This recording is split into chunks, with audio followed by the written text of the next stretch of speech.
Olá! Hoje a gente vai mergulhar num material bem curioso. São trechos do livro O Importante é o que Interessa, de um autor chamado Well Silva. Uma publicação independente de 2022. Exato. E à primeira vista parece mais um daqueles guias para empreendedores, sabe?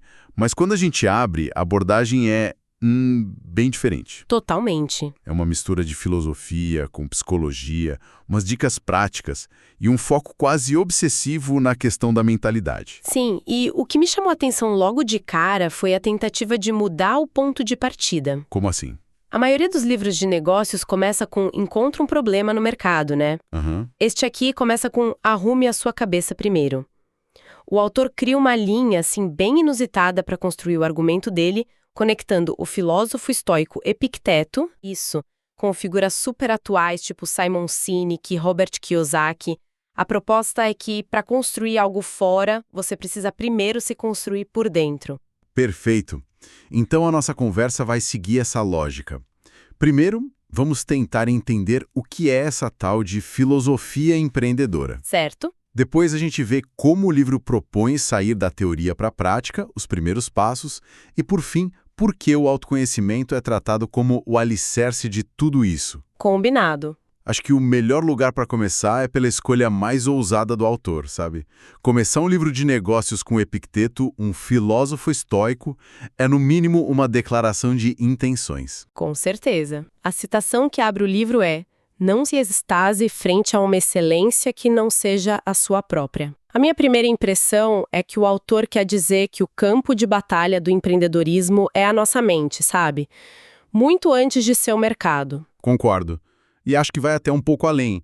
Essa citação do Epicteto é tipo a chave de toda a filosofia estoica. É sobre o que a gente pode controlar e o que não pode, certo? Exatamente. É sobre diferenciar o que está no nosso controle do que não está. Ao escolher essa frase, o autor está dizendo, olha, pare de olhar para o sucesso do vizinho, para a economia, para o governo, foque no seu. Foque na sua própria excelência, porque essa é a única coisa que você, de fato, pode controlar. O prefácio inteiro martela essa tecla, com frases como o seu sucesso só depende de você e a ideia de desprezar aquilo que não está sob o seu poder. É um chamado radical à autorresponsabilidade, e isso explica porque ele faz questão de dizer que o livro não é uma fórmula para ficar rico. Tem uma frase que me marcou: a proposta concreta deste livro não é para que se torne rico, mas ajudar a desenvolver a mentalidade para que então possa se tornar. É sutil, mas faz toda a diferença. Total. Ele usa até uma metáfora poética, comparando o sucesso a tocar na semente da árvore que você plantou e mandar para novas terras. Parece mais sobre criar um legado, um movimento, do que só atingir um número na conta. E o que é fascinante nessa redefinição é como ela muda o propósito do negócio em si. O autor conta que na faculdade aprendeu aquela cartilha tradicional, né? Sim, o negócio existe para atender uma demanda de mercado. Isso.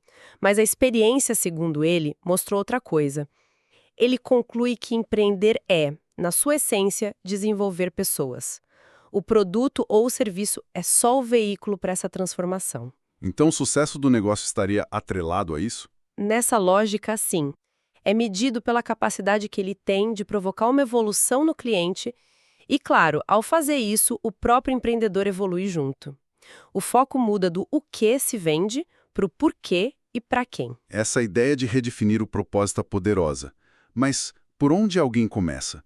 Como se sai de uma ideia filosófica tão bonita para a prática do dia a dia? O livro parece ter uma resposta bem direta para isso no capítulo 1, né? Sim, o capítulo 1 é o chão de fábrica dessa filosofia. Ele já começa com uma provocação clássica, ao versus o risco sem teto para o crescimento. E a partir daí, ele traz dois conceitos fundamentais que ele pega emprestado de outros autores: o propósito definido, do Napoleão Hill, e o comece pelo porquê, do Simon Sinek. A tese é que o motivo número 1 do fracasso é a falta desse porquê, dessa clareza. Exatamente. Muita gente começa por necessidade ou por impulso, sem entender o porquê de verdade. É o que ele ilustra com aquele exemplo do vendedor de água, certo? Isso. A diferença entre vender água e vender uma fonte de energia que hidrata o corpo. É uma mudança sutil na linguagem, mas que revela uma profundidade de propósito. Completamente diferente. Totalmente. Quem vende só água compete por preço. Quem vende hidratação e saúde está em outra categoria. Conhecer esse propósito profundo é o que, segundo o texto, dá resiliência para os momentos difíceis. Daí vem a pergunta seguinte: como descobrir esse propósito? E a resposta do livro é categórica: autoconhecimento. Ele busca referências de peso para isso, citando Conhece-te a ti mesmo de Sócrates e até Sun Tzu em A Arte da Guerra. Quando ele diz que você precisa conhecer seu inimigo e a si mesmo. Isso. O argumento é que no empreendedorismo o principal inimigo costuma ser interno. Nossos medos, nossas crenças limitantes, a indisciplina. Ok, mas autoconhecimento ainda é um conceito um pouco abstrato. Como o livro sugere que alguém faça isso na prática? Fica só na filosofia ou ele oferece ferramentas? É aí que o livro se torna extremamente prescritivo, sabe?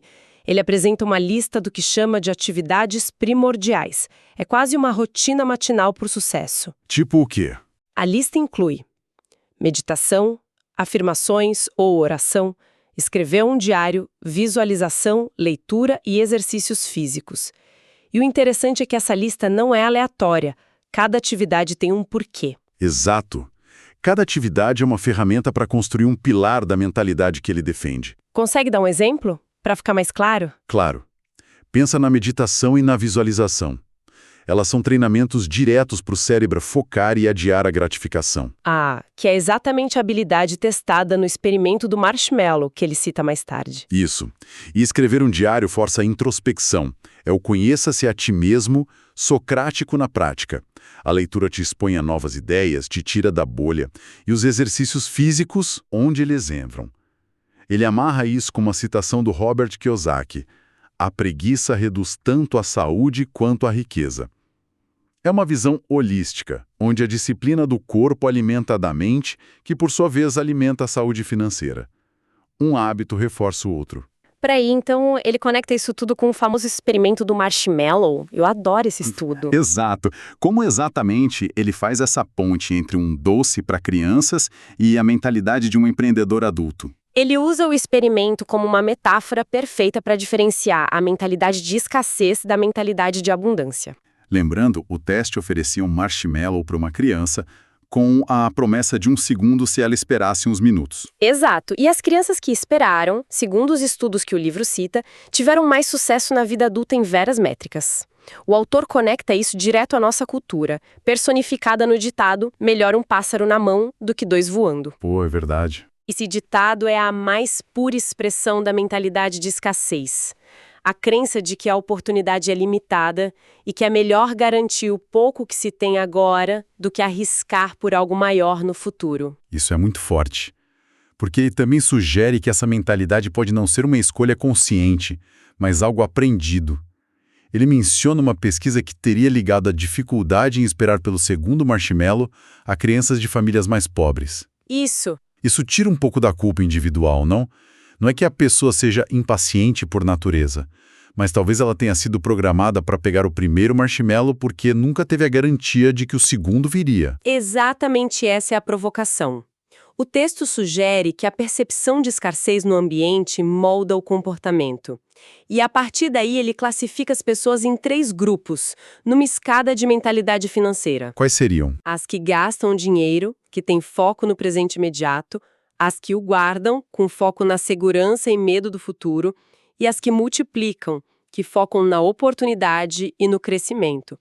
O objetivo de toda essa filosofia empreendedora é levar a pessoa a se ver como parte do 3º grupo. E para se tornar um multiplicador, o que é preciso? Só mudar o pensamento? Não, o pensamento é só o começo. É preciso ação consistente, baseada em resiliência, em perseverança. E para ilustrar isso, ele usa o exemplo clássico do Steve Jobs e da Apple. A ideia de um computador pessoal que foi rejeitada no início. Isso, as pessoas se sentem confortáveis com o que já conhecem. Se Jobs tivesse a mentalidade do pássaro na mão, teria desistido na primeira dificuldade.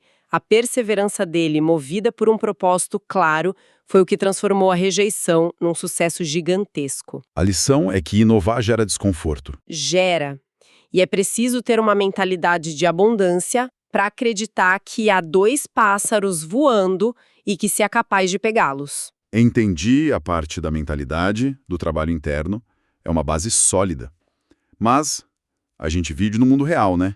Cercado de outras pessoas, de influências. Como o livro lida com esse fator externo? Sim, e ele dá um peso enorme a isso.